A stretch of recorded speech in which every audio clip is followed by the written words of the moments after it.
Kenya Sevens player Oscar Dennis is grateful for the good Samaritans who helped him on the side of the road after being involved in a hit-and-run accident last November.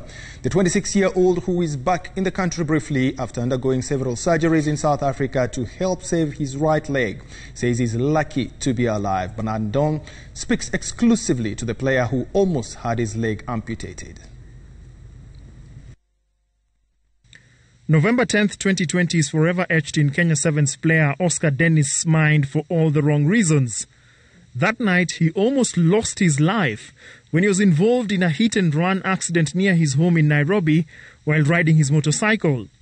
The events that transpired that evening are still fresh. Went to turn right down into Quarry Lane off Bagani there. And so I remember turning, and as I looked, he was on that right side of the road.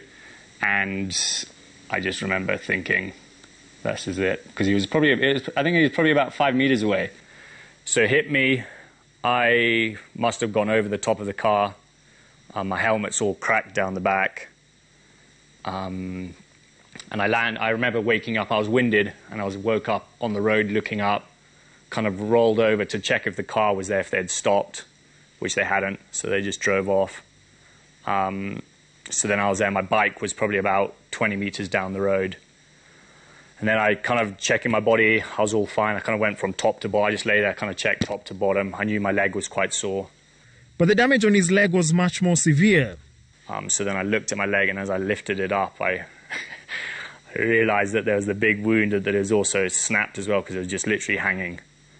Dennis, who had been part of the team that won the World Tens Championship in Bermuda a few weeks prior, managed to muster the little strength he had to move off the road to avoid the risk of being run over. Luckily, a vehicle with security guards came to his aid, and they quickly controlled the traffic as they sought for further help. The security guards, were awesome, and they just calmed me down and just said, listen, we're going to get you to hospital. Then my friend turned up, and she turned around, and they just put me into the car.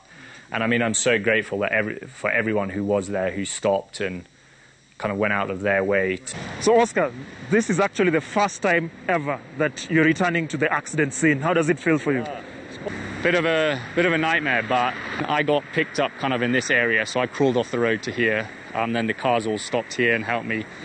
Dennis was rushed to Karen Hospital for immediate care and then moved to Aga Khan, where a specialist conducted surgery on his leg that was almost severed. The specialist recommended medical evacuation for advanced surgery in South Africa due to the nature of his injury. They could have done the surgery here, but Dr. Assad, he's like, listen, for your career and your sport, I don't want to go in there and have to put plates in because it'll end your career. Dennis' family, who live in Nanyuki, drove to Nairobi the following day before he was flown to Cape Town several days later through his insurance cover. He arrived and immediately went straight to the Vincent Pallotti Hospital for another surgery.